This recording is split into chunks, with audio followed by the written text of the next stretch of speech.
윤석열 탄핵 심판의 쟁점이 크게 5가지입니다.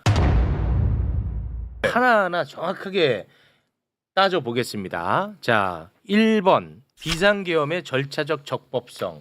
이거는 뭐 수도 없이 우리가 했죠. 네. 국무회의 없었지. 그렇죠. 그리고 국회에 통과해야 되는데 통과하지 않았지. 네. 이거 빼박 아닙니까? 대통령은 헌법 69조에 따라 취임하는 날 네. 헌법 준수 의무를 선서합니다. 비상계엄은 77조 1항에 네. 전시 또는 사변, 전시 사변 또는 이에 준하는 국가 비상 사태 그것을 요건으로 합니다.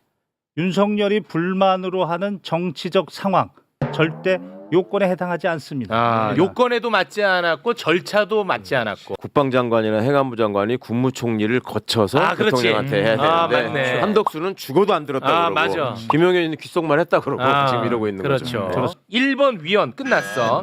자, 윤석열 탄핵 심판 쟁점 2번 포고령 1호입니다. 1번부터가 그냥 위헌이죠. 국회와 지방의회, 정당의 활동과 정치적 결사, 집회, 시위 등 일체의 정치 활동을 금한다. 요거 그냥 똑 떨어지는 위헌이죠? 먼저 형식적으로 보면 포고령 명령입니다. 네. 헌법 82조에 대통령의 국법행위는 문서로서 한다. 그 문서에는 총리와 각부 장관이 서명해야 된다. 없어요. 국회, 지방의 일체 정치 행위를 금한다라고 했는데 비상계엄이 선포되면 77조 5항 비상계엄 해제 동의 절차 정치 활동해야 됩니다. 그렇죠. 그런데 그것을 일체 금지한다. 그러면 77조 5항을 위반하는 겁니다. 그렇습니다. 그런데 이 위헌적 포고령이 심지어 집행이 됐어요. 이 김봉식이가 나와갖고 얘기했어요. 맞네, 맞아요. 그 장면 보고 오겠습니다. 이 포고령 1항 때문에 결국 다시 전면 통제로 돌아갔던 거죠. 포고령 1항이 말하자면 우선한다고 판단했던 거죠.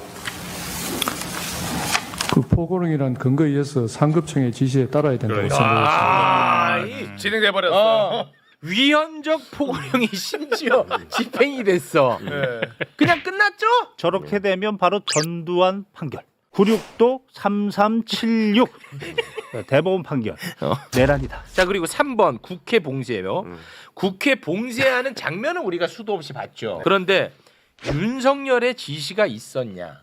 여기 이제 중요하지 않겠습니까? 그런데 너무 많은 증언과 증거가 넘쳐납니다. 대통령께서 저한테 직접 비화폰으로 전화하셨다고 분명히 말씀드렸고 그때 아직 의결 정족수가 채워지지 않은 것 같다. 빨리 국회 문을 부수고 들어가서 안에 있는 인원들을 밖으로 끄집어내라 라고 지시를 받았다고 말씀을 드렸습니다.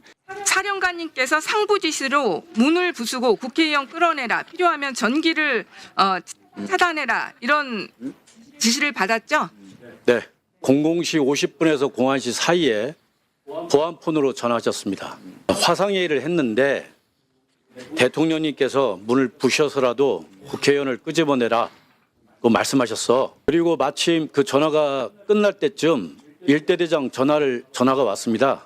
그래서 제가 동일한 대통령님께서 이러한 지시를 하셨다라고 했는데 나중에 수사 과정에서 그 녹취가 돼 있는 게 확인됐습니다. 네, 녹취까지 있다는 것이죠. 그렇지. 여단장님 진술 들으셨잖아요. 예, 네, 모두 사실이죠.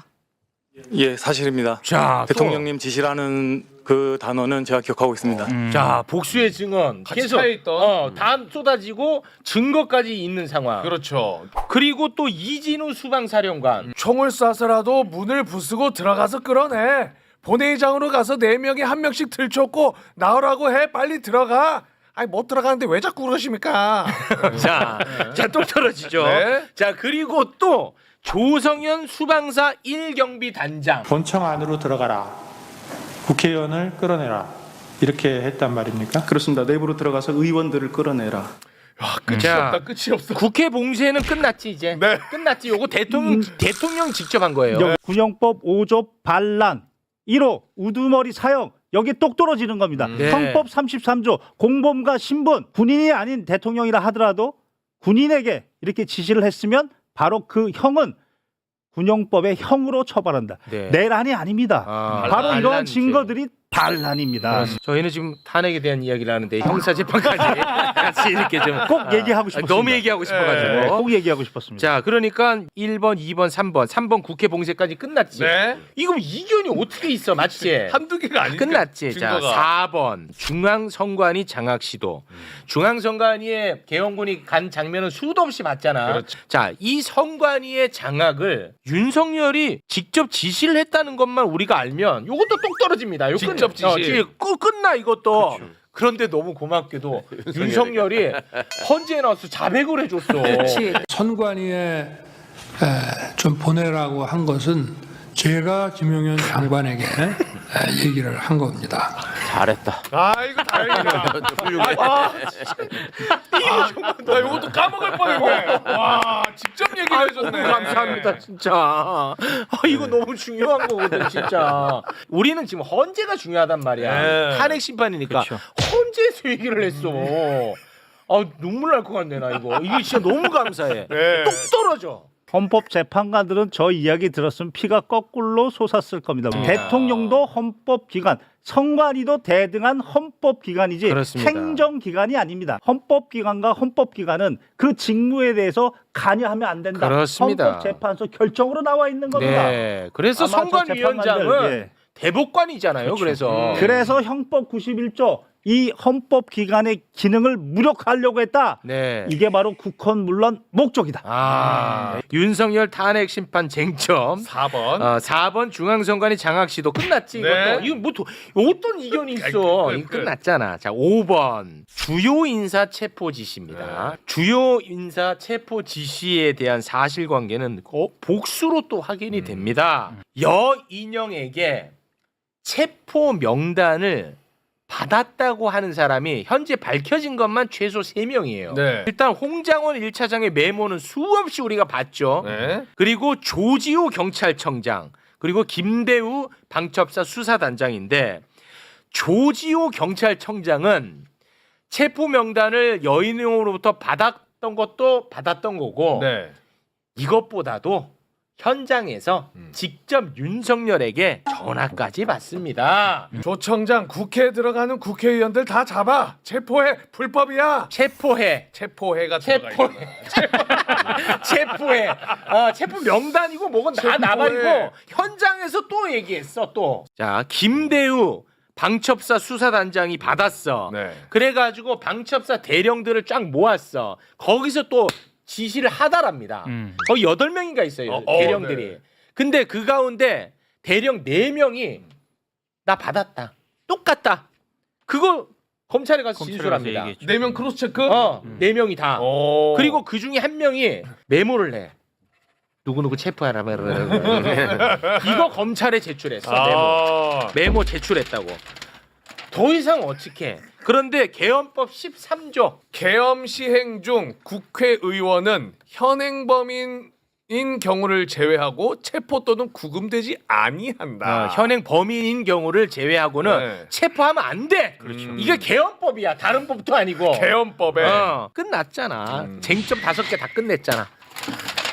김경호가 없어도 끝내. 김경호가 없어도. 근데 궁금한 거는 와. 이 5개 중에 하나만 해도 탄핵이 되는 거잖아요, 사실. 이거는 막 다 깔끔하게 정리가 됐어. 더 이상의 이견도 없고 뭐 다른 얘기도 할 것도 없어. 근데 이게 탄핵에 이를 정도의 중대하냐? 요거는 감수성의 문제잖아. 자, 그거는 우리 법조인분들이 좀 정리를 해주셔야 될 것 같습니다. 대통령의 탄핵은 헌법과 법률 위반입니다. 명백하고 중대해야 됩니다. 네. 일단은 지금 우리가 본 명백해. 것은 명백하다는 명백해. 것, 증거가 명백하다는 겁니다. 그러면 중대한 거냐? 이미 전두환이 보여줬다. 전두환이. 너는 중대한 거다. 국가의 국운이, 역사가, 나라가 지금 경제가 이렇게 공두박질 치지 않았습니까? 이렇게 중대한 사안이 아닙니까?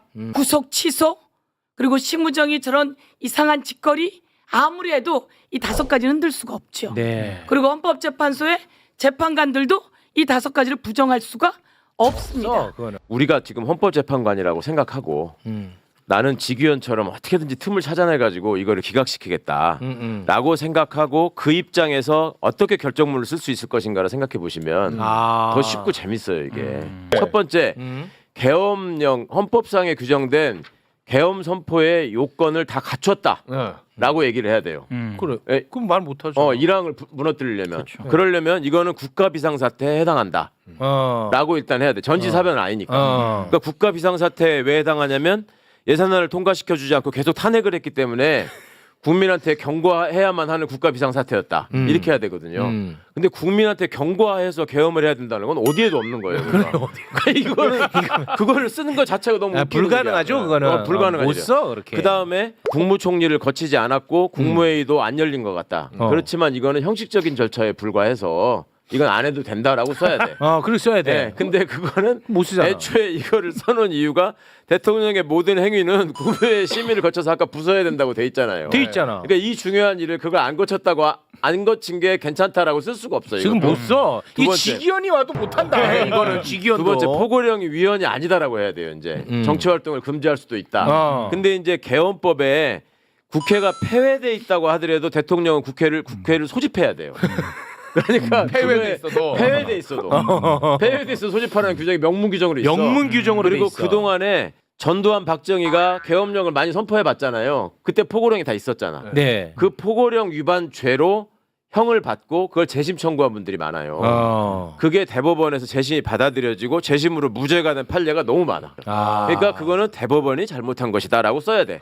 헌재에서 그걸 기각시키려면. 그건 어려워. 그동안에 여러 번 한 게 다 잘못이다. 세 번째, 국회를 점거한 게 아니다라고 얘기를 해야 돼요. 국회를 봉쇄한 적이 없다. 국회 유리창을 깨고 들어가서 시민으로부터 국회를 경비하기 위해서 한 것이다. 이렇게 써야 돼요. 그게 윤석열 그리고, 주장이니까. 그리고 국회의 의사 결정을 원활하게 하기 위해서 단전을 한 것이다. 이렇게 써야 돼.